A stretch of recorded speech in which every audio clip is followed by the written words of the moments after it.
favor. Romanos capítulo 11, eu vou ler, os irmãos acompanham aqui a leitura que farei. Lembrando que o chat está aberto aí, qualquer dúvida, coloca aí a sua dúvida, a sua contribuição, para que a gente possa caminhar aqui de um modo a entender um pouquinho mais, né, e aprofundar um pouquinho mais no estudo da carta aos Romanos.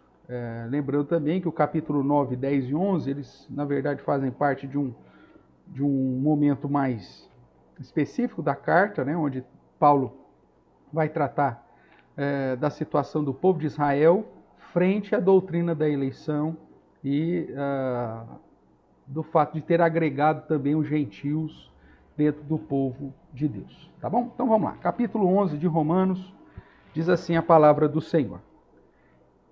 Pergunto, pois, terá Deus porventura rejeitado o seu povo? De modo nenhum, porque eu também sou israelita da descendência de Abraão, da tribo de Benjamim. Deus não rejeitou o seu povo, a quem de antemão conheceu. Ou não sabeis que a Escritura refere a respeito de Elias, como insta perante Deus contra Israel, dizendo: Senhor, mataram os teus profetas, arrasaram os teus altares, e só eu fiquei, e procuram tirar minha vida. Que lhe disse, porém, a resposta divina? Reservei para mim 7.000 homens, que não dobraram os joelhos diante de Baal. Assim, pois também agora, no tempo de hoje, ou no tempo que Paulo está escrevendo, né, sobrevive um remanescente segundo a eleição da graça, que é aplicado sobre todos os tempos também. E se é pela graça, já não é pelas obras. Do contrário, a graça já não é graça. Que diremos, pois? O que Israel busca, isso não conseguiu. Mas a eleição alcançou. E os mais foram endurecidos. Esse verso aqui é um verso importantíssimo para nós seguirmos. Lembrando que quando ele diz o que Israel busca, ou seja, ser justificado pela sua lei, ele não conseguiu. Mas a eleição alcançou, ou seja, aqueles do povo de Israel que são salvos, não são salvos porque guardaram a lei, mas são salvos porque foram eleitos. Né? Isso é fantástico. Os mais foram endurecidos. Ouviram, mas não entenderam. Viram, mas não enxergaram. Né? Como foi sempre feito assim. É o que o que a palavra de Deus vai falar no verso 8. Como está escrito, ou como escrito está. Deus lhes deu espírito de entorpecimento, olhos para não ver e ouvidos para não ouvir, até o dia de hoje. E diz Davi, tornou-se-lhes a mesa em laço e armadilha, em tropeço e punição. Escureçam-se-lhes os olhos, para que não vejam, e fiquem para sempre encurvadas as suas costas. Pergunto, pois, porventura tropeçaram para que caíssem? De modo nenhum, mas pela sua transgressão veio a salvação aos gentios, para pô-los em ciúmes. Ora, se a transgressão deles redundou em riqueza para o mundo, e o seu abatimento em riqueza para os gentios, quanto mais a sua plenitude. Dirijo-me a vós outros que sois gentios. Agora ele trata dos gentios. Até agora estava falando mais especificamente aos judeus, né? Visto, pois, que eu sou o apóstolo dos gentios, glorifico o meu ministério, para ver se de algum modo possa incitar a emulação aos do meu povo e salvar alguns deles. Porque se o fato de terem sido eles rejeitados trouxe reconciliação ao mundo, mais uma vez aqui ele utilizando a palavra mundo, não como todas as pessoas individualmente, mas com a representatividade das nações, né, irmãos? Será o seu restabelecimento, se não vida dentre os mortos? E se forem santas as primícias da massa, igualmente o será a sua totalidade. Se for santa a raiz, também os ramos o serão. Se, porém, alguns dos ramos foram quebrados, e tu, sendo oliveira brava, foste enxertado em meio deles, e te tornaste participante da raiz e da seiva da oliveira, falando para os gentios, né? Não te glories contra os ramos. Porém, se te gloriares, sabe que não és tu que sustentas a raiz, mas a raiz é ti. Não despreze o povo judeu, não despreze o Antigo Testamento, não despreze a igreja do Antigo Testamento, não despreze o povo de Israel, ou seja, a história do povo de Israel, a cultura de Israel, a tradição de Israel, porque muito daquilo que acontece em Israel traz entendimento para nós hoje, para compreendermos a igreja de um modo geral. E aí ele diz, verso 19, dirá, pois, alguns ramos foram quebrados para que eu fosse enxertado. Bem, pela sua incredulidade foram quebrados. Tu, porém, mediante a fé, estás firme. Não te ensoberbeças, mas teme. Porque se Deus não poupou os ramos naturais, também não te poupará. Considerai, pois, a bondade e a severidade de Deus. Para com os que caíram, severidade, mas para contigo, a bondade de Deus, se nela permaneceres. De outra sorte, também tu serás cortado. Eles também, se não permanecerem na incredulidade, serão enxertados, pois Deus é poderoso para os enxertar de novo. Pois, se foste cortado da que, por natureza, era oliveira brava, e contra a natureza enxertado em boa oliveira, quanto mais não serão enxertados na sua própria oliveira aqueles que são os ramos naturais? Porque não quero, irmãos, que ignoreis esse mistério, para que não sejais presumidos em vós mesmos, que veio endurecimento em parte a Israel, até que haja entrado a plenitude dos gentios. E assim, todo Israel será salvo, como está escrito, virá de Sião o libertador, e ele apartará de Jacó as impiedades. Esta é a minha aliança com eles, quando eu tirar os seus pecados. Quanto ao Evangelho, são eles inimigos por vossa causa. Quanto, porém, à eleição, amados por causa dos patriarcas. Porque os dons e a vocação de Deus são irrevogáveis. Porque assim como vós também outrora fostes desobedientes a Deus, mas agora alcançastes misericórdia, à vista da desobediência deles, assim também estes agora foram desobedientes, para que igualmente eles alcancem misericórdia, à vista da que vos foi concedida. Porque Deus a todos encerrou na desobediência, a fim de usar de misericórdia para com todos. Ó profundidade da riqueza, tanto da sabedoria como do conhecimento de Deus! Quão insondáveis são os seus juízos, quão inescrutáveis os seus caminhos! Quem, pois, conheceu a mente do Senhor? Ou quem foi o seu conselheiro? Ou quem primeiro deu a ele, para que lhe venha a ser restituído?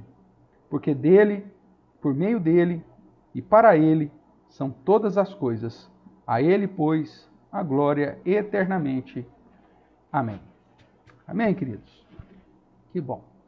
Caminhamos aí um pouquinho, então, na leitura do capítulo 11 da carta do apóstolo Paulo, e o tema ainda é sobre o questionamento da eleição, né? Já que todos são salvos porque Deus amou de antemão, que Deus, lá antes da fundação do mundo, determinou a sua eleição, e que num determinado momento Deus dá a fé e chama, e aqueles que não são chamados continuam endurecidos, segundo a inclinação do nosso próprio coração.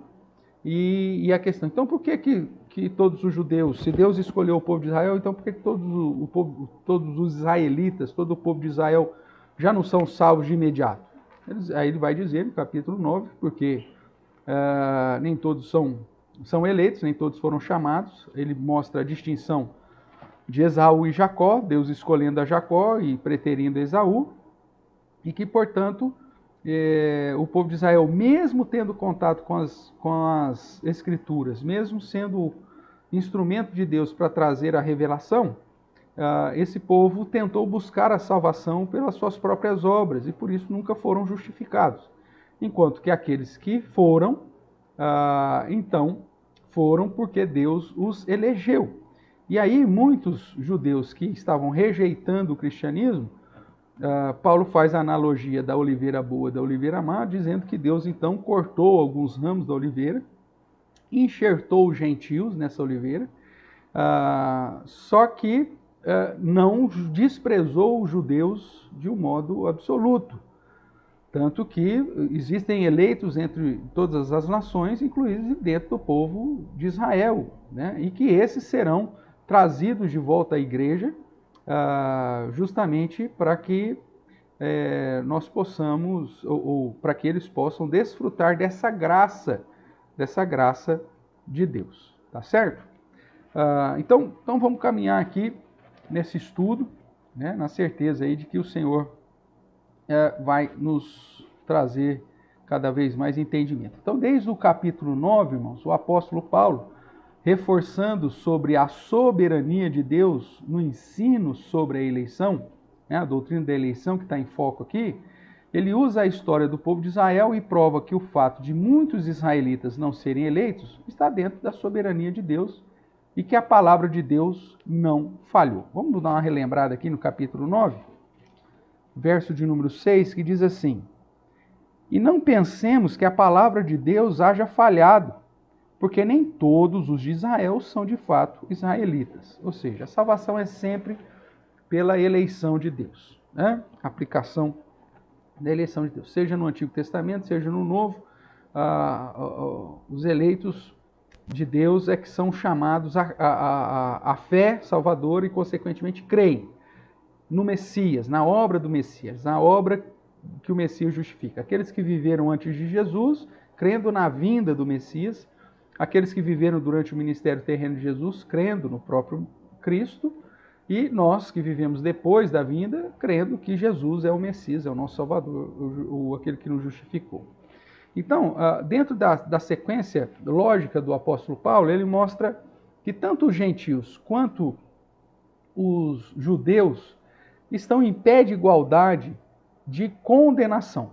Mesmo o povo de Israel recebendo a revelação especial, as Escrituras e a lei, isso não os conduz à salvação pelo guardar da lei. Porque a lei não tem o caráter salvífico, ela tem o caráter de nos apresentar a nossa condição de condenação. O objetivo da lei é calar a boca de todo mundo para que ninguém se glorie, né? Para que ninguém pense que pode alcançar a salvação pelo fato de guardar.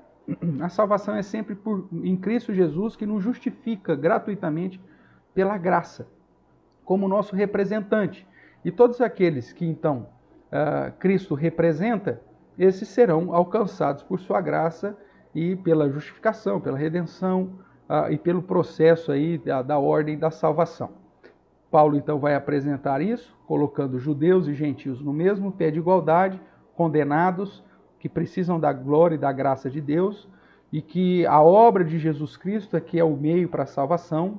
Ninguém pode alcançar a salvação por si só.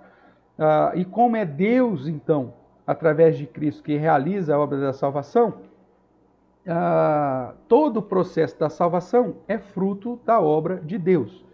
Deus não fez essa obra e deixou para quem quiser, porque senão Deus, primeiramente, estaria se colocando à mercê da vontade do homem. Olha, eu queria tanto que as pessoas fossem salvas, mas já que elas não querem, vou fazer o quê? E Deus é soberano, ele não faria isso. Segundo, considerando a realidade espiritual do homem, morto espiritualmente, mesmo que seja oferecido, né, a esse homem que está morto espiritualmente, esse homem não teria condições de reconhecer essa graça, esse oferecimento. Vamos fazer um paralelo aqui com a morte física, né? Pega uma pessoa que está morta fisicamente no caixão, você chega para ela e oferece alguma coisa maravilhosa para ela, né? Uma pessoa que talvez o sonho dela foi ter uma casa própria, ela morreu sem ter a casa própria. Aí você chega lá no dia do velório dela e fala assim: olha, fulano, levanta daí, eu te trouxe aqui um documento que te dá a oportunidade de você escolher uma casa onde você quiser. Ele não vai levantar, ele está morto.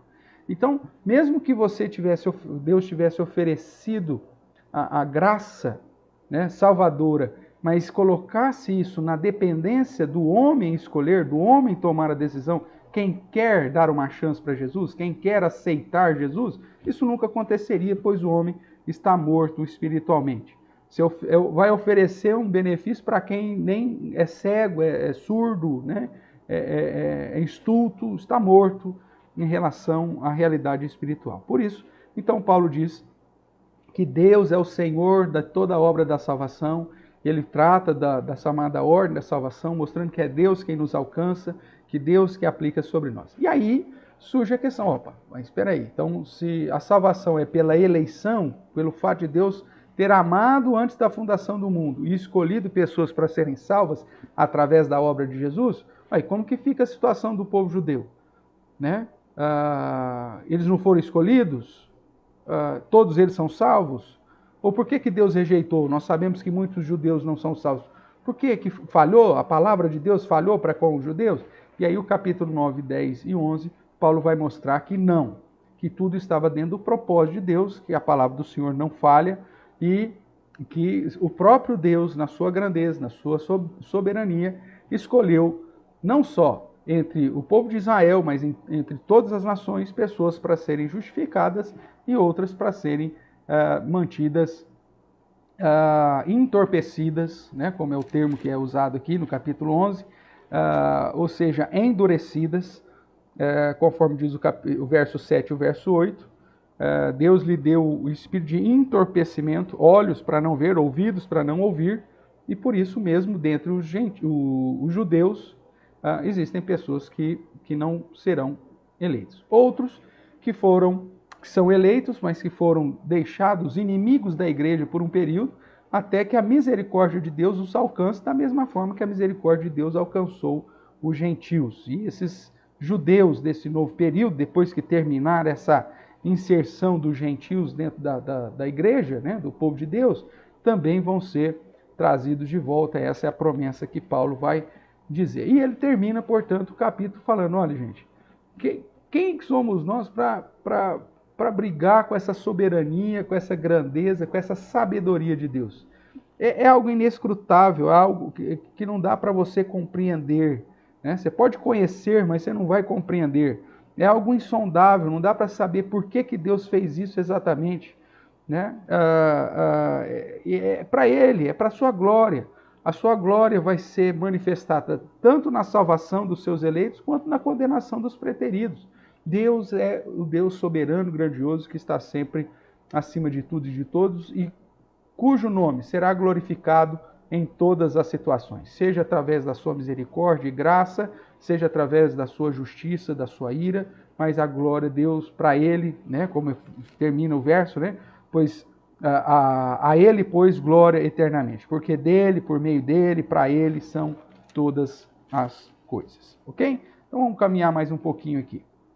Enquanto isso, quero cumprimentar aí os irmãos que chegaram depois, o nosso irmão Roberto Carlos Casadei, Deus abençoe. Também a Heloísa, Deus abençoe, boa noite. O professor Roberto Júnior, lá do Rio de Janeiro, Deus abençoe também, querido. E a família Grião também, que Deus abençoe vocês. Vamos lá, a rejeição de Israel, então, não é total. É isso que o capítulo 11 vai reforçar. Em especial, o verso 1 ao verso 10, ele vai mostrar, portanto, que tudo está dentro do propósito, né, do Senhor. E a ideia, Deus rejeitou o seu povo? Não rejeitou o seu povo. Né? Simplesmente, dentro do seu povo, tem alguns eleitos, outros não. O próprio apóstolo Paulo se coloca como exemplo de que Deus não rejeitou a Israel de modo total, né? E nem para todo sempre. Então, ele fala, inclusive eu sou judeu, né? Ele vai dizer aí no verso 1, observe comigo.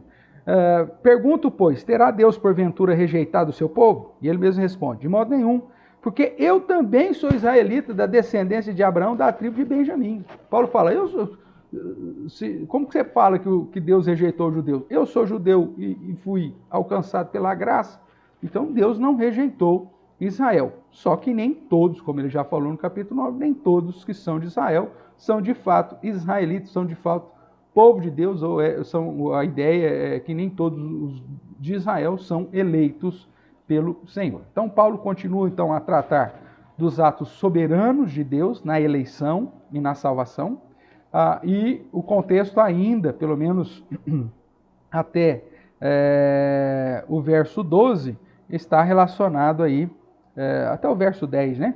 E o verso 11 e 12 é de transição, e a partir do verso 13, tratando mais sobre os gentios. Então, o contexto é o povo judeu, e a ideia é: terá Deus porventura rejeitado o seu povo, pensando na totalidade? E Paulo fala: de modo nenhum. Quando Paulo fala Deus rejeitou Israel, e ele fala de modo nenhum, ele não está dizendo que todo o povo de Israel vai ser eleito, mas aqui é a ideia da representatividade. E ele usa o próprio exemplo: ó, eu sou descendente de Abraão, eu sou da tribo de Benjamim e estou contado entre aqueles que Deus chamou, né? Então, Paulo usa a sua vida como prova de que Deus não rejeitou o povo de Israel, e que reforça a ideia de que a igreja de hoje é a mesma igreja do Antigo Testamento. Não existe distinção entre o povo de Israel, no sentido espiritual, de povo de Deus, com a igreja, né? Nós vamos ver aqui que Paulo vai usar a analogia da oliveira, uma oliveira boa, que o próprio Deus plantou, que a raiz remonta, portanto, aos patriarcas, e que dessa oliveira, Deus cortou alguns ramos, alguns galhos, e enxertou galhos dos gentios. Veja, Deus não plantou uma nova oliveira, né? Mas é a mesma oliveira. O povo de Deus é um só. E hoje a igreja representa o povo de Deus. E a igreja tem representantes de todas as nações, inclusive judeus, inclusive povo de Israel, né? Israelitas, dos que foram eleitos, fazem parte dessa igreja. Então, o povo de Deus, o povo de Israel, que basicamente o Antigo Testamento, a oliveira era composta somente de, pelo menos na maioria, né? Somente de israelitas, com o ministério terreno de Jesus, e após o ministério terreno de Jesus, então foram acrescidos os gentios. Mas mesmo lá no Antigo Testamento, você vai ter exemplos de pessoas de outras nacionalidades sendo agregadas ao povo, né? Você tem Naamã, você tem Ruth, você tem Raabe, inclusive Raabe, Ruth, sendo inseridas dentro da linhagem, né, messiânica, né, judaica. Você tem uma geração inteira de ninivitas, 120 mil almas que se converteram, né? Então, você já tem vários elementos no Antigo Testamento mostrando que a igreja do Senhor é a mesma desde sempre. A igreja como a reunião daqueles que creem no Messias, aqueles que creem em Cristo, é o corpo de Cristo. Então, desde o momento que houve uma promessa da vinda do Messias, né, e eu particularmente defendo desde da queda humana, né, quando Deus promete que o filho da mulher, o descendente da mulher, pisaria a cabeça da serpente, trazendo restauração, ali já é, como Van Groner diz, né, o proto-evangelho. A partir do momento que Adão e Eva creram nisso, e tudo indica que eles creram, porque quando Eva fica grávida e ela tem o seu primeiro filho, Caim, ela diz: adquirir um varão com auxílio do Senhor, ou adquirir um varão do Senhor. A ideia de que provavelmente já seria o descendente, ela já tinha essa fé, essa esperança, que Caim já fosse o descendente que pisaria a cabeça da serpente. Infelizmente não era, né? E muito pelo contrário, era um preterido, mas aponta para o fato da crença. E a partir do momento que eles creram no Messias, no descendente que viria pisar a cabeça da serpente, eles estão crendo no Cristo, no Messias.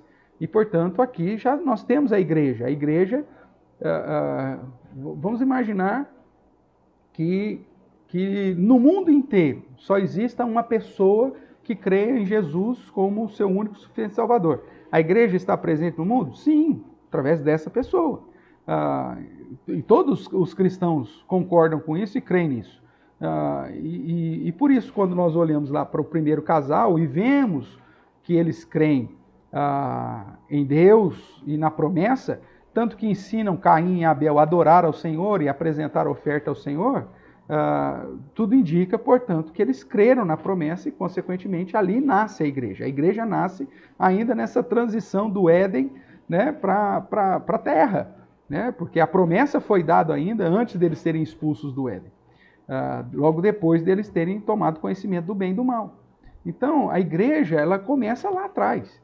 Para aqueles que defendem que a igreja é inaugurada com o derramamento do Espírito Santo, eles desprezam o fato de que com o derramamento do Espírito Santo você tem um momento que Deus começa a enxertar de um modo mais categórico os gentios, né? Abre-se o período para os gentios serem agregados na igreja, mas a igreja sempre foi e sempre será desde o Antigo Testamento. O povo de Deus é o mesmo, né? Até mencionei aqui recentemente o Paulinho, né, mandou uma foto, não sei como que chama isso, de um bolo de casamento com Jesus como noivo, né, e duas noivas. Aí duas setinhas, a igreja e o povo de Israel. Não, Jesus não tem duas noivas. Jesus tem uma noiva só. E a sua noiva é a igreja que é composta tanto por judeus e gentios. Tudo bem? Então, esse é o contexto que Paulo está quebrando, né, principalmente na cabeça do judeu, porque o judeu, na cabeça deles, e que foi motivo de discussão no início da igreja cristã, que era, ora, o gentio ele tem que se tornar judeu primeiro para depois passar para o cristianismo, né? Ele tem que ser circuncidado, ele tem que guardar a lei, ele tem que fazer isso, guardar as festas cerimoniais, ou tal. E aí Paulo, como o apóstolo gentil, vai dizer, olha, meu amigo, não precisa guardar nada disso, Jesus já cumpriu tudo isso. E aí o concílio de Jerusalém chega a uma conclusão que, olha, você tem que se guardar da idolatria, da promiscuidade e das coisas sacrificadas a ídolos, né? Sacrificadas do paganismo, né? Dos cultos pagãos, que era traduzido, olha, a questão da idolatria, a questão de relações sexuais ilícitas e a questão de comer sangue e carne sufocada, que apontavam para práticas litúrgicas e pagãs. Então, o que acontece?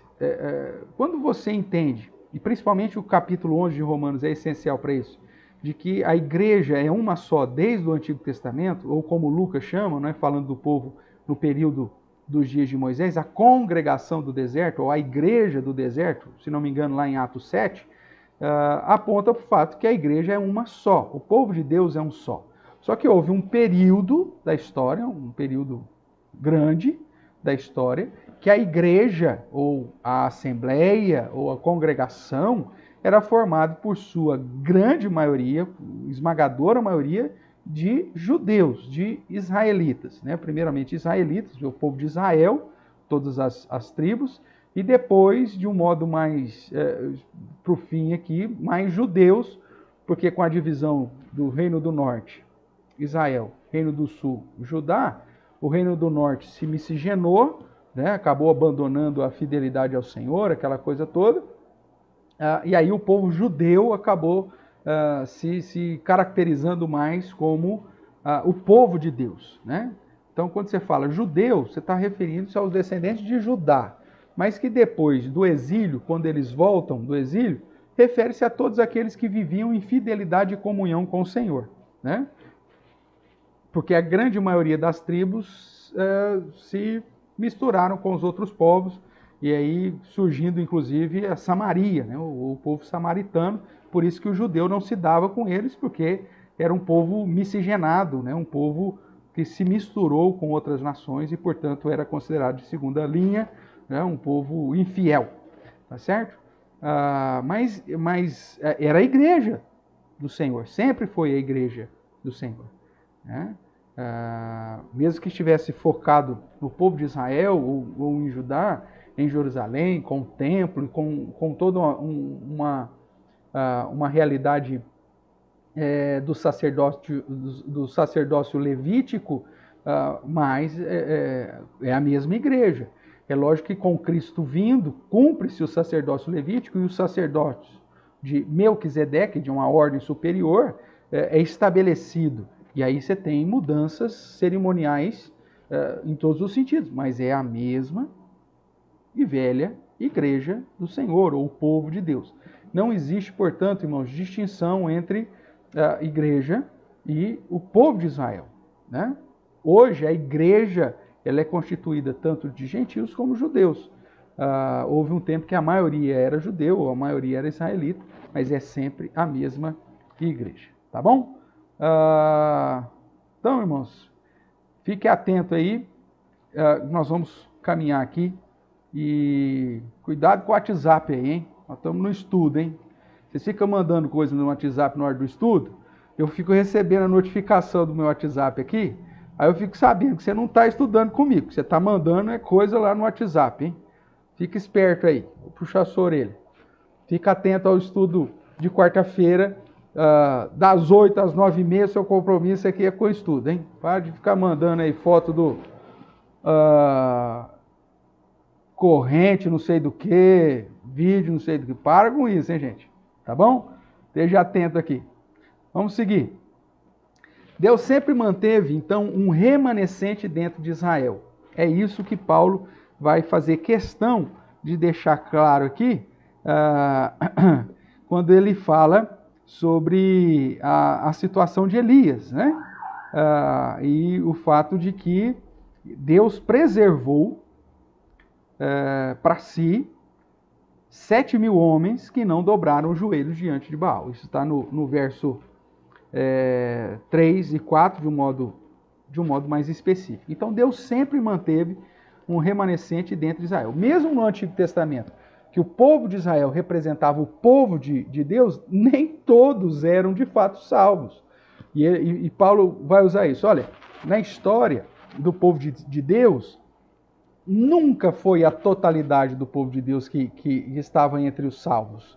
Nos dias de Elias, né, Elias inclusive pensou que só ele não tinha se dobrado. E Deus falou, não, eu mantive um remanescente. São 7.000 homens que não dobraram os joelhos a Baal. Mas todos os outros se dobraram, ou seja, todos os outros não eram eleitos, não estavam dentro desse plano salvífico de Deus. Então, mesmo na igreja do Antigo Testamento, ou no povo de Israel, o fato de ser de Israel não significava ser eleito. Olhando lá para os patriarcas, você vai ver Abraão tendo Ismael e tendo depois Isaac e depois outros filhos, mas e você vê que a descendência é chamada Isaac, né? Depois você tem, categoricamente falando, Deus dizendo que escolheu filhos de Isaac, Jacó e Esaú, que Deus escolheu a Jacó e preteriu, né? Passou por cima de Esaú, filhos de Isaac, os dois gêmeos, nascidos da mesma mãe, né? Netos de Abraão, e um era e o outro não era.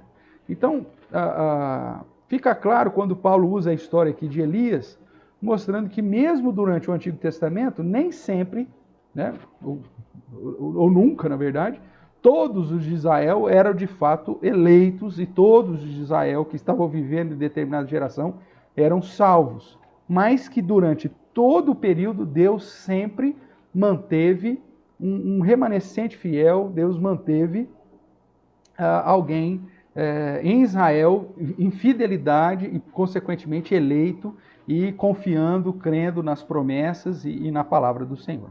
Então, fica enfatizado de que sob o Novo Testamento, hoje, sobrevive também um remanescente segundo a eleição da graça, como era acontecido no Antigo Testamento, tá certo? Então, Deus rejeitou Israel? Não. Sempre vai ter representantes eleitos de Israel na igreja, ou durante o período da redenção. Sempre.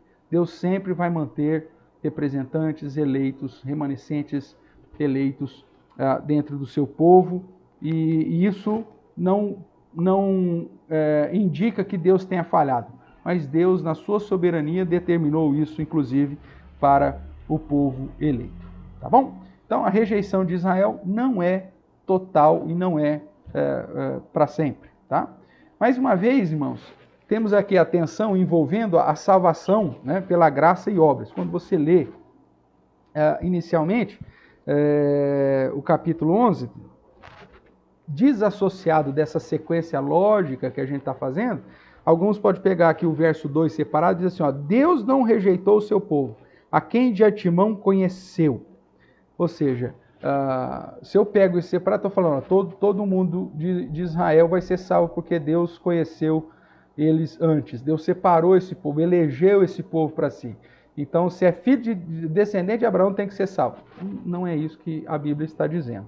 E o fato dele conhecer de antemão é a mesma ideia que o povo de Israel foi amado antes da fundação do mundo, os eleitos do povo de Israel foi amado antes da eleição, ou antes da criação do mundo, como todos os demais eleitos foram. É assim que Paulo vai tratar lá em Efésios, que antes da fundação do mundo, Deus escolheu aqueles para serem salvos e predestinou em amor, tá certo? Então, cuidado, às vezes pegar um verso separado aí e pensar que esse conheceu de antemão como indicativo de que Deus sabia quem iria crer, né, e versus a declaração enfática, né, e profícua de que a salvação é sempre pela graça e nunca pelas obras. É isso que vai ficar de um modo aí bastante claro no verso 5, 6 e 7. Diz assim o verso 5. Assim, pois, também agora, no tempo de hoje, sobrevive um remanescente segundo as obras, por eles terem guardado a lei? Não, segundo a eleição da graça. Porque sobrevive um remanescente porque Deus conheceu de antemão e sabia quem ia crer? Não. O conhecer de antemão, nós já estudamos isso lá no capítulo 8, refere-se ao fato de Deus ter amado antes da fundação do mundo. Aqueles que Deus amou, Deus desejou ter intimidade, esse ele predestinou para a vida. Então, em todo o tempo, durante toda a história da igreja, o Senhor sempre manteve um remanescente dentre os descendentes de Abraão. Sempre. Né? É essa promessa e essa é a verdade que Paulo está dizendo. Nem todos serão salvos, mas sempre haverá um eleito entre os judeus. E se é pela graça, já não é pelas obras, do contrário, a graça já não é graça. Que diremos, pois? O que Israel busca, isso não conseguiu. Ou seja, Israel buscava a justificação pelas próprias obras, por guardar a lei, mas não conseguiu. Mas a eleição os alcançou. Deus amou alguns deles antes da fundação do mundo e por isso eles foram alcançados. E os outros israelitas, que mesmo guardando a lei, mesmo sendo zelosos na religiosidade, nas obras da religiosidade, não alcançam a salvação porque não foram eleitos, porque foram endurecidos, ou seja, preteridos, como é o caso de Esaú. Então, a ideia aqui é que a salvação é sempre pela graça, mediante a eleição de Deus. Isso serve para Israel, isso serve para os gentios, isso serve para o povo judeu, isso serve para todas as outras nações. Todos os brasileiros serão salvos? Não. Deus tem pessoas eleitas de todas as nações, de todos os troncos étnicos, e isso também é uma verdade que se aplica ao povo de Israel. Tudo bem por aqui, irmãos? Tranquilo? Então vamos lá. Logo, os remanescentes de Israel que creram em Cristo e na sua ressurreição, o fizeram porque a eleição os alcançou. Veja, dentre o povo de Israel, os que foram salvos porque guardaram a lei? Não, foram salvos porque creram no Messias. Os judeus hoje que são salvos porque continuam na prática do judaísmo? Não, mas porque creem em Jesus como o Messias, tá certo? Mesmo que eles ainda mantenham muitas das tradições ou da cultura, e alguns deles, os judeus messiânicos, até são ainda escravizados com tantas práticas cerimoniais, né, vinda do sacerdócio levítico, eles ainda são alvos da graça de Deus, são salvos, eleitos pelo Senhor, pelo fato de terem sido alcançados em Cristo Jesus. Então você tem comunidades, né, messiânicas que ainda fazem questão de se manterem como judeus, e não tem problema nenhum quanto a isso, são de fato judeus na etnia, como descendentes, né, do povo de Israel, que guardam a sua cultura, que guardam a sua tradição. Isso também não tem problema nenhum. Agora, O que não pode ser colocado é que tais práticas substituam a graça de Deus. A salvação é sempre pela graça de Deus, né? Nós temos muitos judeus messiânicos, por exemplo, que ainda guardam as festas cerimoniais, porém, dando ênfase no cumprimento que Jesus deu, né, que Jesus fez nessas festas. Meu amigo, Paulo vai dizer, uns guardam datas, outros não guardam datas. Não é isso que salva ninguém, eu não posso fazer disso um instrumento para a minha salvação, não posso impor isso sobre ninguém, mas eu também tenho que ser tolerante com aqueles que creem em Cristo e que dentro de determinada cultura acham que devem observar aí datas ou princípios ou coisas assim, desde que não coloquem isso como essencial para a salvação, tá? Se isso, guardar sábado é essencial para a salvação, ou guardar a festa, os pães asmos, é essencial para a salvação, não. Não pode substituir a suficiência de Cristo. Mas enquanto tradição, enquanto cultura, a gente respeita da mesma forma que dentro da nossa cultura nós temos particularidades, né? Que foram agregadas ao nosso convívio cristão, né? E que por si só não substitui a obra de Cristo, mas que nos caracteriza como cristãos brasileiros e por aí vai, né?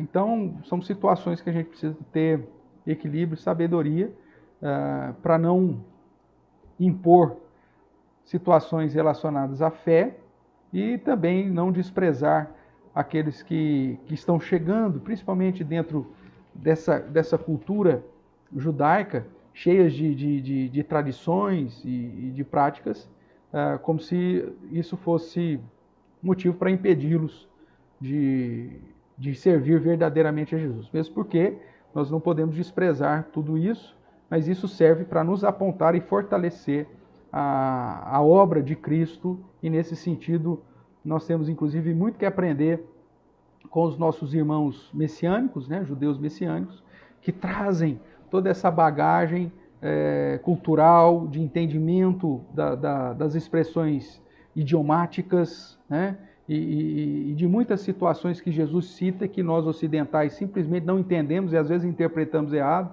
por conta de termos menosprezado toda a cultura, a tradição e as características da linguagem, né, do idioma, até um método, né, apocalíptico, judaico, e a gente despreza isso e muitas vezes temos até dificuldade de interpretarmos algumas situações específicas do ministério terreno de Jesus. Então, tenhamos essa inclinação de amor e de entendimento, que Deus mantém os remanescentes do povo de Israel entre os seus eleitos sempre. Tá bom? Então vamos lá. Mas mantendo a verdade absoluta de que a salvação é pela graça, mediante a eleição de Deus feita antes da fundação do mundo. Logo, irmãos, os remanescentes de Israel que creram em Cristo e na sua ressurreição, fizeram porque a eleição os alcançou, né? Eles tentaram agir de acordo com a própria lei, mas a eleição os alcançou e por isso foram salvos. Enquanto que os demais foram preteridos, ou usando o texto aqui, endurecidos para não crer, para não ver, para não ouvir, apesar de buscar a salvação pelas obras da lei e pelo zelo que o apóstolo Paulo, zelo religioso que o apóstolo Paulo diz no capítulo 10, porém eles não conseguiram, porque a salvação nunca será pelo zelo religioso ou por práticas religiosas, mas sim pela obra que Jesus Cristo realizou na cruz do Calvário em nosso lugar. Pergunto, pois, porventura, tropeçaram para que caíssem? Ou seja, para que fossem rejeitados integralmente, totalmente? E ele mesmo fala, de modo nenhum. Mas pela sua transgressão, justamente porque eles foram tão zelosos que rejeitaram o Messias, é que a salvação então veio para os gentios, para cumprir a palavra de Deus e para colocá-los em ciúmes com os gentios. A própria palavra de Deus no Antigo Testamento apontava para isso. O fato dos judeus rejeitarem o Messias abriria a porta para a entrada dos gentios na salvação. Paulo prega isso Nós temos registro em Atos, inclusive, que quando Paulo expressa isso, quando os judeus rejeitam a pregação, ele fala, então eu vou me voltar para os gentios, porque Deus agora abriu porta de salvação para eles, e diz o texto que todos aqueles que estavam destinados para a vida creram em Jesus e foram salvos.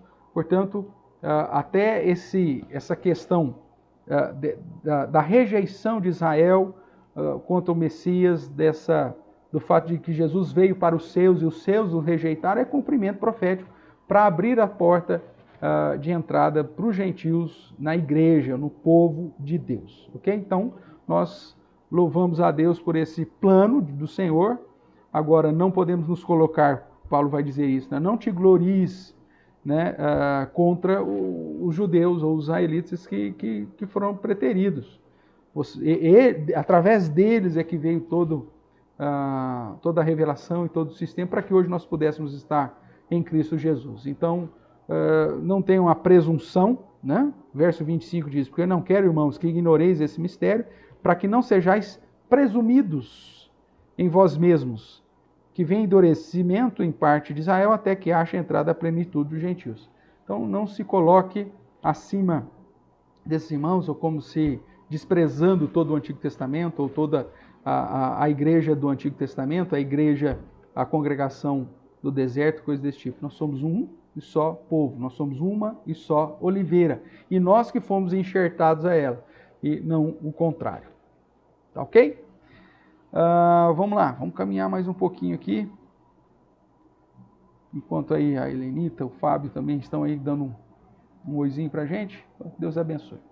Então vamos lá, mais uma vez nós temos essa tensão, como falei, e quando o povo de Israel rejeita a Cristo, né, a incredulidade a respeito do Messias é o que aponta para o segundo motivo da rejeição desse povo de Israel para que os gentios entrassem nessa história. A incredulidade. O verso 20 diz assim, bem, pela sua incredulidade eles foram quebrados.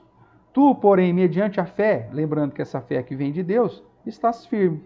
Não te ensoberbeças, mas teme. Porque se Deus não preservou ou não poupou os âmbitos naturais, também não te poupará se porventura você deixar de crer, ou seja, se você desprezar a Cristo como o seu Senhor, o seu único Senhor, o próprio Deus encarnado. Tá bom?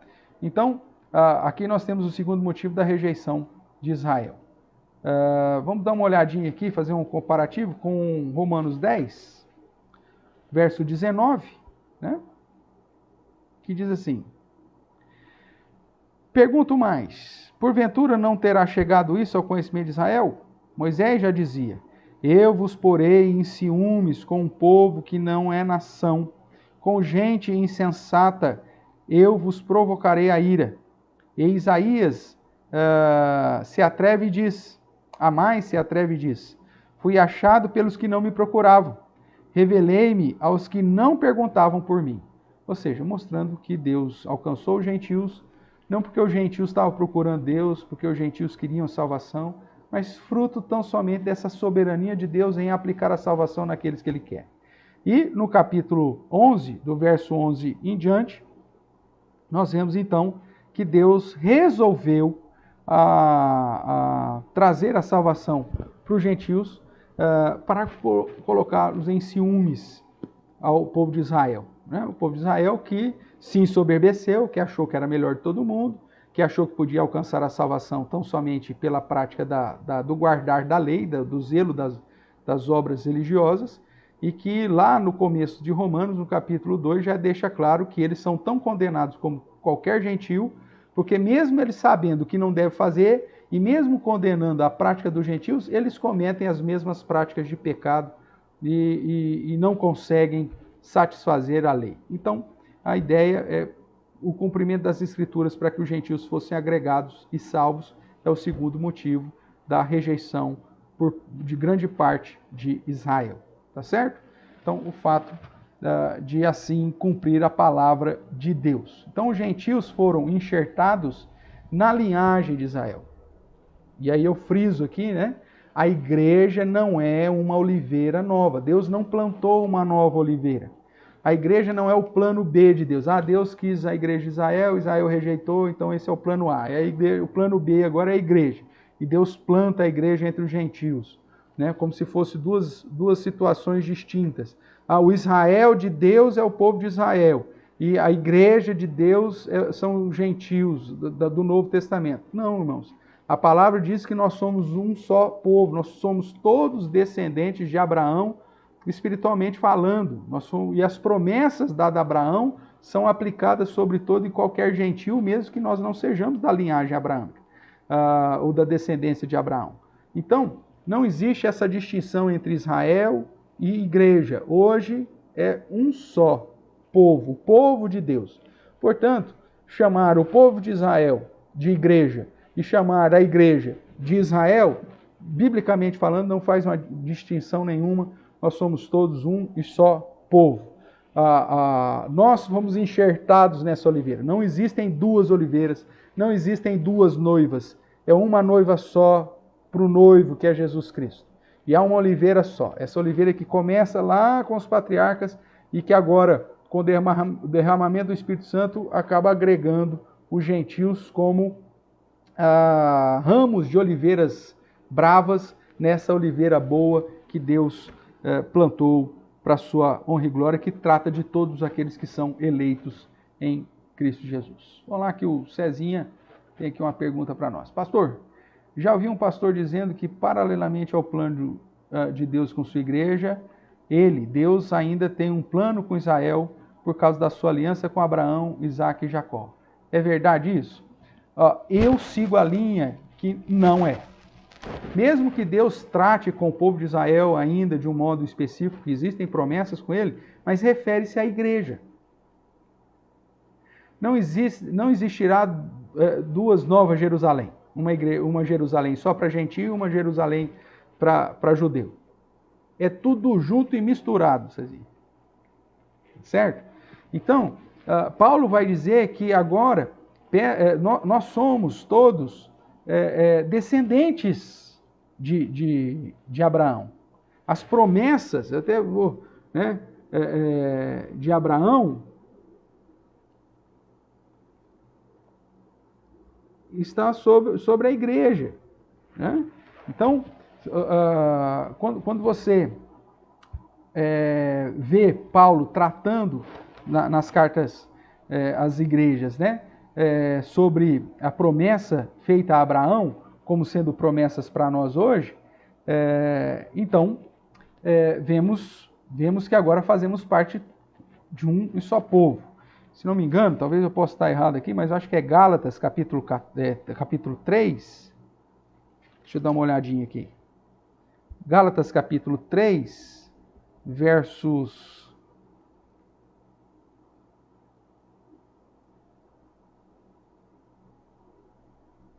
Isso. Abra a sua Bíblia lá. Dá uma olhadinha lá comigo. Em Gálatas, capítulo 3.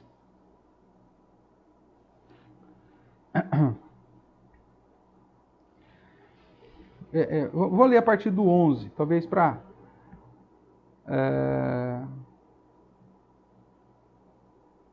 Deixa eu ver o que o César pôs mais aqui.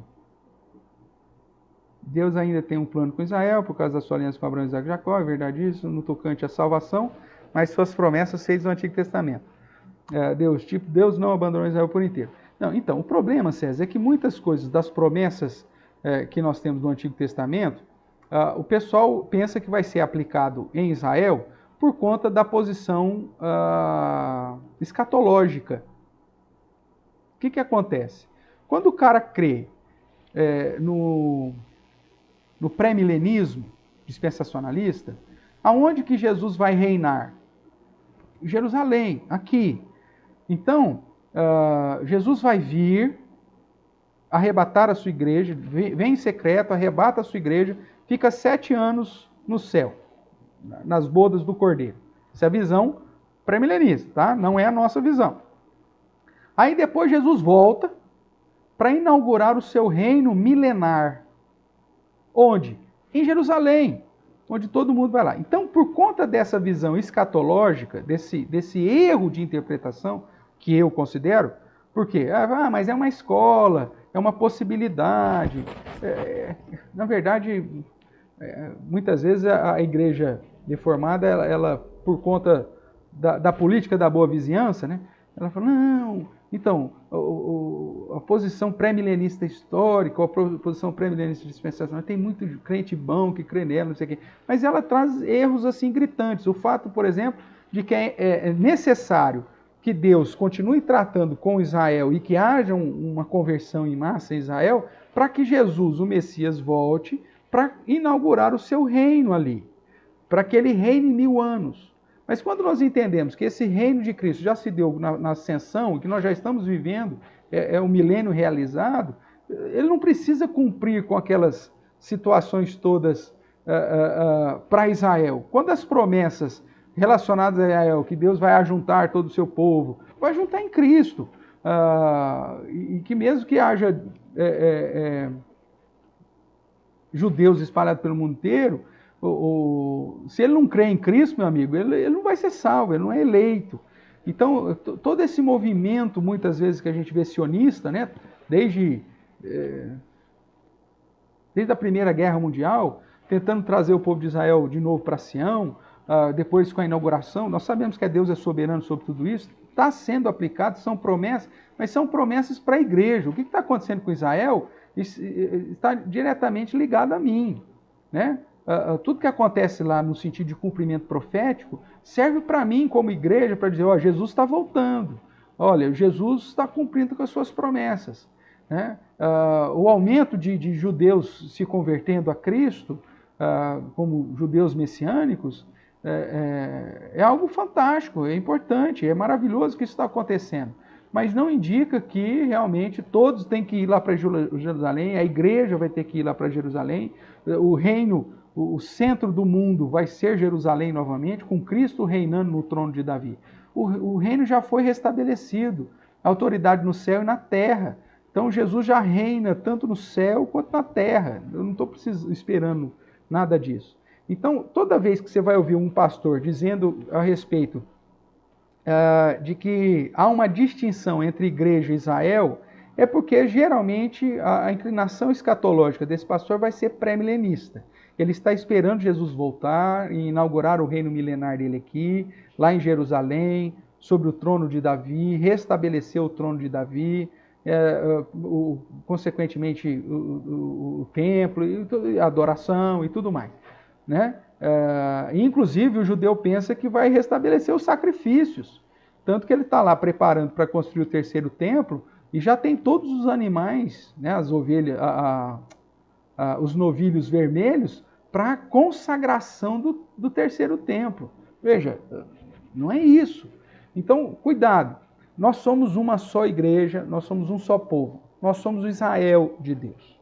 Tá certo? Então, quando há feita essa distinção, tem gente que fica incomodado comigo, porque quando eu estou impetrando a bênção, eu digo que então que a iluminação, o consolo, o conforto do Espírito Santo repousa sobre todos nós e sobre todo o Israel de Deus, espalhado por entre as nações. Teve uma vez, no meu começo, quando pastoreava a igreja presbiteriana de Araraquara, impetrei a bênção lá, veio um punhado. Mas como assim? O senhor impetra a bênção pedindo para que a bênção recaia sobre o Israel de Deus. E sobre a igreja? É a mesma coisa. Meu Deus, como se fosse algo extremamente absurdo. E dentro da igreja presbiteriana isso não devia ser absurdo em lugar nenhum, né? Mas fazer o quê? Então, depois o tempo mostrou que esse aí não era não era nada, né? Não era nenhum tipo de problema isso lá, né? O negócio era muito maior. Mas, veja, a ideia de separar Israel da igreja é uma ideia que inclusive despreza a revelação das Escrituras, e inclusive despreza a própria visão do apóstolo Paulo, que diz que é uma oliveira só e que nós somos enxertados. Então não tem como. O que vai acontecer com essa oliveira que representa Israel vai acontecer com a igreja. A perseguição que vier sobre Israel os eleitos de Deus em Israel, vai vir sobre os gentios também. Nós somos ligados na mesma instituição. Tudo bem? Pastor, mas há promessas que foram feitas especificamente para Israel ou não? Existem, mas veja, muitas delas já foram cumpridas em Cristo. E outras são entendidas de um modo a aplicar numa visão escatológica dispensacionalista. Todas aquelas promessas para Israel que ainda serão aplicadas recaem sobre toda a igreja. E não só sobre o povo de Israel. O senhor está desprezando Israel dessa forma? Não. A nação de Israel ainda é um centro espiritual, de certa forma. Muita coisa que acontece lá, é cumprimento de profecias lá, vai servir de sinais dos tempos para a igreja e não só para o povo de Israel. Né? Vamos lá, o Cezinha coloca aqui: se creres, comerás o melhor dessa terra. Onde colocar a planta dos seus pés, eu te darei por herança. E outros são versículos usados constantemente no dia de hoje para a igreja. Isso é errado? Veja, promessas que foram feitas especificamente para o período de Israel e que foram aplicadas em Israel, promessas, por exemplo, específicas para Abraão e ser aplicada para mim, é lógico que não tem sentido nenhum. É como pegar o livro histórico de Atos 16, 31, crê no Senhor Jesus e será salvo tu e tua casa. Era uma promessa para o carcereiro, que foi aplicado no carcereiro. E eu pego isso e começo a aplicar na minha vida. Meus filhos são uns bandidos, tranqueiros, ninguém quer saber nada de Deus, mas se eu crer vai ser tudo salvo, porque a promessa do Senhor diz: se creres no Senhor Jesus, será salvo tu e tua casa. Meu amigo, essa é a promessa para o carcereiro, que é no registro histórico, não é uma promessa para toda e qualquer pessoa. É só para o carcereiro. E se você continuar lendo lá Atos 16, você vai ver que Paulo prega o evangelho para eles, e toda a casa se converte, e toda a casa recebe o batismo naquela noite. Então veja, aí foi feita uma promessa para o carcereiro e foi aplicada. Promessas que foram específicas para Abraão são aplicadas em Abraão. Agora, promessas de bênção para Abraão, para a descendência de Abraão, aí recai sobre mim. Aí são aplicadas sobre mim. Vamos ver isso? Dá uma olhada lá em Gálatas. Eu pedi para você abrir lá em Gálatas e acabei não lendo ainda, né? Então, Gálatas capítulo 3, verso 11, diz assim: e é evidente, abriu lá, Cezinha? E é evidente que pela lei ninguém é justificado diante de Deus, porque o justo viverá pela fé. Então, ele usa esse termo aqui para apontar para o fato da fé salvadora, obviamente, né? E diz que a lei não é suficiente para salvar ninguém. Ora, a lei não procede de fé, mas aquele que observar os seus preceitos, por ele viverá. Cristo nos resgatou da maldição da lei, fazendo-se ele próprio maldição em nosso lugar. Porque está escrito: maldito todo aquele que for pendurado em madeira. Presta atenção agora. Por que Jesus fez isso? Para que a bênção de Abraão chegasse para quem? O que está escrito aí? Chegasse? Para quem? O que está escrito aí? Chegasse aos gentios em Jesus Cristo, a fim de que recebêssemos pela fé o Espírito prometido. Irmãos, falo como homem. Ainda que uma aliança seja meramente humana, uma vez ratificada, ninguém a revoga ou lhe acrescenta alguma coisa. Verso 16, presta atenção. Ora, as promessas foram feitas a Abraão e ao seu descendente. Não diz e aos descendentes, não se falando de muitos, porém como de um só, e ao teu descendente, que é Cristo. Então todos os gentios que estão em Cristo recebem as promessas que foram, ou a bênção que foi derramada sobre Abraão. Né? Então vamos lá, verso 17. Digo isto: uma aliança já anteriormente confirmada por Deus, a lei que veio 430 anos depois, não pode abrogar de forma que venha a desfazer a promessa. Porque se a herança provém de lei, já não decorre de promessa, mas foi pela promessa que Deus a concedeu gratuitamente a Abraão. Que mais para frente ele vai continuar dizendo isso, né? Verso 22. Mas a Escritura encerrou tudo sob pecado, para que, mediante a fé em Jesus Cristo, fosse a promessa concedida aos que creem. E veja que ele disse que lá as bênçãos de Abraão chegassem aos gentios. Tanto é que lá em Abraão mesmo, em ti serão benditos todas as suas famílias da terra. Já estava previsto isso, né? Que mais que ele diz aqui? Verso 26 do capítulo 3 de Gálatas. Pois todos vós sois filhos de Deus mediante a fé em Cristo Jesus. Veja, eu faço parte do povo de Deus não por ser descendente direto de Abraão, mas por ser filho de Deus pela minha fé em Cristo Jesus. Por isso que João vai dizer, todos aqueles que creram foi-lhes dado o poder de serem filhos de Deus. Pois todos vós sois filhos de Deus mediante a fé em Cristo Jesus. Porque todos quanto fostes batizados em Cristo, de Cristo vos revestistes. De Sarte, não pode haver judeu nem grego. Não há mais distinção entre o povo de Israel e o gentio. Por isso que ele fala, não pode haver judeu nem grego, nem escravo nem liberto, nem homem nem mulher, porque todos vós sois um em Cristo. Presta atenção agora, verso 29. E se sois de Cristo, também sois o quê? Qual que é a palavra que está aí, criança? Descendentes. Se sois de Cristo, também sois descendentes. De quem? De Abraão. E herdeiros, segundo a promessa dada a Abraão. Então, não há as promessas de Deus só para Israel. Não, a partir do momento que eu creio em Cristo, as promessas de Deus feitas a Abraão, que cai para Israel, cai sobre a minha vida também.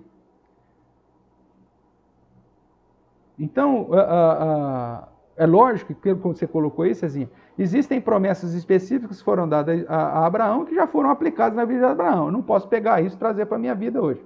Onde eu colocar a planta do meu pé, te darei por herança. Né? Eu já vi um cara, eu não posso pisar lá, o pastor falando, eu não visito, porque aonde eu vou, a casa que eu piso, Deus tem uma promessa que aquilo lá vai ser minha. Então, se eu for visitar a sua casa, eu vou pisar na sua casa, você vai acabar perdendo a casa e eu vou ganhar a casa para mim. Rapaz, para com isso, meu amigo. Vai estudar a Bíblia, o Zé Ruela. Né? Então você tem muito pastor aí que vai falar besteira aí para mostrar como se fosse um cara que tem uma intimidade grande com Deus e que usa versículo fora do contexto e pega a promessa de Abraão como se fosse para ele, promessa de Jesus como se fosse para ele, promessa do carcereiro como se fosse para a família dele. Não é isso. Mas nós temos garantido que somos descendentes de Abraão e somos herdeiros da promessa de Abraão e que as bênçãos de Abraão caíram sobre nós porque nós cremos em Cristo Jesus. Ok, irmãos? Então, isso reforça que a igreja não é uma oliveira nova, que não há distinção entre Israel e igreja, apesar de 90% das igrejas vai fazer a distinção entre de Israel e igreja. Tanto é que tem muita igreja que põe a bandeirinha de Israel junto lá, né? Na igreja, bandeirinha de Israel. Como se aquela bandeirinha lá fosse a bandeira do povo de Israel. Né? Não é. É a bandeira da nação de Israel agora, que foi inaugurada aí 70 anos atrás. Aí. 70, quase 80 anos. Tá bom? Beleza então, Cezinha? Glória a Deus. Valeu. E vamos caminhando. Voltando aqui para Romanos. Vamos lá. Parte de Israel, irmãos, voltando aqui para Romanos 11, parte de Israel foi rejeitado para que os gentios fossem agregados, tornando-se então participantes do Israel de Deus eleito pela graça. Portanto, hoje nós somos, todos nós, eleitos de Deus, alcançados pela graça do Senhor, que fazemos parte da igreja verdadeira de Cristo, somos descendentes de Abraão, herdeiros segundo a promessa de Abraão. A bênção de Abraão recai sobre nós, através da fé que temos em Cristo Jesus. Né? Eu vou ver depois aí, até acrescentar esse texto de Gálatas aqui, né, nesse slide aqui, porque faz toda a diferença para você compreender sobre essa ideia de que todo cristão foi feito descendente de Abraão. Beleza, irmãos? Vamos caminhar aqui mais um pouquinho. Vamos lá. Nos nossos slides aqui. Caminhando já para o fim. Vamos lá. Este Israel de Deus será todo salvo. Que Israel, então, que vai ser todos os eleitos que fazem agora parte do Israel de Deus, do povo separado. Esse Israel de Deus, esse povo de Deus, a igreja, que inclui judeus e gentios, homens e mulheres, escravos e livres. Essa igreja, esse é o Israel de Deus hoje. E esse Israel de Deus será todo salvo, porque são os eleitos. Os eleitos, inclusive do povo judeu, que hoje está em desobediência, mas que até o dia final serão chamados para que a grandiosa soberania de Deus seja exaltada sobre eles. É o que Paulo vai dizer aqui no capítulo 11, dizendo, olha, eles estão meio que deixa eu ver o termo que eles foram, desobedientes, né? Verso 30, porque assim como vós também, como gentios, que viviam em desobediência e foram alcançados pela misericórdia de Deus, os judeus que rejeitam a Cristo estão vivendo em desobediência para que a graça de Deus também os alcance. Verso 30, ó. Porque assim como vós também outrora fostes desobedientes a Deus, mas agora alcançaste misericórdia à vista da desobediência deles, assim também estes agora foram desobedientes para que igualmente eles alcancem a misericórdia, ou graça, para que fique claro que a salvação é pela graça, e não pelo fato de ele ter sido judeu, ou nascido entre os judeus, à vista da que vos foi concedida. E qual que é a base, então, de que o Israel de Deus, que é formado tanto de judeus como de gentios, será eleito? É o verso 20, porque os dons e a vocação de Deus são irrevogáveis. Então, o fato de Deus ter eleito entre os judeus, mesmo que eles estejam em desobediência agora, rejeitando a Cristo, se mantendo rebeldes contra Cristo e rejeitando Jesus como Messias, esse momento foi permitido que assim o fizesse para que os gentios fossem agregados e que, num determinado momento, essa mesma graça, essa mesma misericórdia que alcançou os gentios, trazendo eles para Israel de Deus, traga agora os israelitas desobedientes para fazer parte dessa igreja, desse povo de Deus, ou desse Israel de Deus, de eleitos que serão salvos na sua totalidade, demonstrando que os dons e a vocação de Deus são irrevogáveis e que a soberania de Deus será sempre exaltada. É nesse sentido, então, que a doxologia final, exaltando, glorificando a Deus, né, do verso 33 em diante, ó profundidade e riqueza, tanto da sabedoria quanto do conhecimento de Deus, quão insondáveis são os seus juízos, quão inescrutáveis os seus caminhos. Deus permite que o povo de Israel rejeite para que o gentio entre, e depois, para ficar claro que a salvação não é pelo fato dele ser descendente de Abraão, mas porque a misericórdia o alcançou. Esses que estão em desobediência entre o povo de Israel, o povo judeu, vão vir para Cristo, mas todos estarão ligados a uma só igreja, um só povo, um só Israel, uma só oliveira. Ok? Do verso 13 em diante, o foco passa a ser então os gentios, eleitos, exortando-os a não serem presumidos em vós mesmos, ou seja, não se coloquem como o judeu fez. O judeu se achava superior a todas as nações pelo fato de que Deus escolheu ele como povo. E isso foi o motivo, muitas vezes, da queda de Israel. E aí tem muito crente que se coloca acima das outras pessoas, se coloca acima, inclusive, dos judeus, desprezando, sendo presunçosos, presumidos, né? Se colocando aí ensoberbecidos diante de Deus. Não faça isso, porque o que nos diferencia do preterido é que a graça, o amor de Deus nos alcançou para a salvação. Porque se Deus não tivesse feito isso, nós estaríamos tão condenados como qualquer outra pessoa.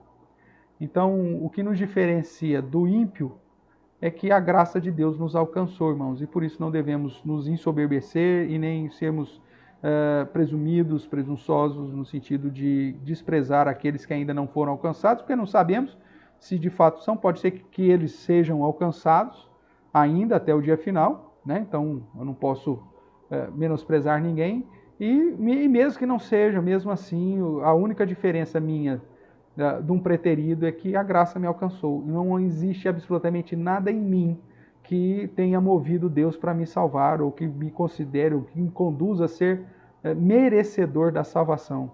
Mas foi tão somente a graça de Deus a sua bondade, que me enxertou no povo de Deus, no povo de Israel, no Israel de Deus, e consequentemente me deu a salvação. E portanto todos os judeus que serão salvos também são salvos pela graça de Deus, pela misericórdia de Deus, e nunca pelas obras ou por guardar da lei. Ok? Fechando então, concluindo, irmãos, a figura, né? Falando um pouquinho da figura da oliveira, né? Nós temos aqui a figura da oliveira boa e a figura da oliveira brava. São duas oliveiras, uma que Deus plantou, eleita, tal, e a outra oliveira da onde é retirado pessoas que não estavam procurando a Deus, que não tinham comunhão com Deus, que não amavam a Deus, não conheciam a Deus, que não mereciam absolutamente nada, e Deus cortou alguns desses ramos da oliveira brava e enxertou nessa oliveira boa, né? Então, a figura da oliveira boa versus a oliveira brava indica que agora somos um só povo, uma só igreja. Só que os ramos da oliveira brava foram enxertados na oliveira boa. A raiz é essa oliveira que Deus plantou. É a mesma estrutura, é a mesma árvore, aponta para o mesmo povo, porém agora com ramos naturais e ramos enxertados. Da mesma forma que os gentios então foram trazidos pela graça, os israelitas não deixam de estar na oliveira, que é o povo de Deus, Israel de Deus, e se estão ali é porque também foram eleitos por Deus e alcançados pela graça. Então, a oliveira representa a igreja e ao mesmo tempo representa o Israel de Deus. Os gentios fazem parte do Israel de Deus, são descendentes de Abraão, chamados segundo a herança, a promessa, são alvos das bênçãos que foram prometidas a Abraão, porque nós fazemos parte de um único e só povo. Ok, irmãos? Desse modo, Paulo então encerra essa porção doutrinária da carta com a doxologia sobre Deus e a sua soberania. Veja, quem que pode sondar o juízo de Deus? Quem que pode compreender os seus caminhos? Quem que pode determinar, o fulano foi salvo por causa disso, daquilo? Não, é tudo graça de Deus, movido pela soberania, grandeza, o poder de Deus, seja na vida do judeu, seja na vida do gentio. Por isso que aí Paulo vai, então agora, depois desse período doutrinário, dizer, olha, todos nós estamos condenados, judeus e gentios, gregos e judeus. O único caminho é a salvação através de Jesus Cristo, como o nosso representante, que morreu na cruz e de modo gratuito aplica essa salvação por nós, né? Dentro de um processo de salvação realizada exclusivamente por Deus. Deus determinando os seus eleitos, Jesus morrendo, pagando a dívida deles, e o Espírito Santo aplicando isso na vida dos crentes. E isso se dá, como que se alcança, como que se aplica isso na vida dos crentes? Através da pregação do Evangelho. Evangelho que Paulo diz lá no início, que é o poder de Deus para a salvação, tanto do judeu quanto do gentio. Entendendo isso, que você era condenado, que foi alcançado pela graça, justificado em Cristo Jesus, pela graça de Deus, porque te elegeu mesmo sem você ter nada a oferecer. E se você é gentil, pior ainda, porque você era da oliveira brava que foi enxertado na oliveira boa, que ainda superabundou muito mais a graça de Deus sobre a sua vida. Então agora, como que você tem que viver? E aí, então, a partir do capítulo 12, ele vai dizer como que você, uma vez que entendeu que é fruto da graça de Deus, que foi alcançado pela misericórdia de Deus, por essa obra maravilhosa da redenção realizada em Cristo Jesus, que o que você merecia era condenação, mas que Deus te alcançou, como que você então deve viver? E ele começa, portanto, o capítulo 2, rogando-vos, pois, a todos os irmãos, aqueles que já foram alcançados pela salvação, pelas misericórdias de Deus, que vivam uma vida que glorifique a Deus. E aí nós vamos estudar isso, se Deus permitir, a partir da semana que vem. Beleza, queridos?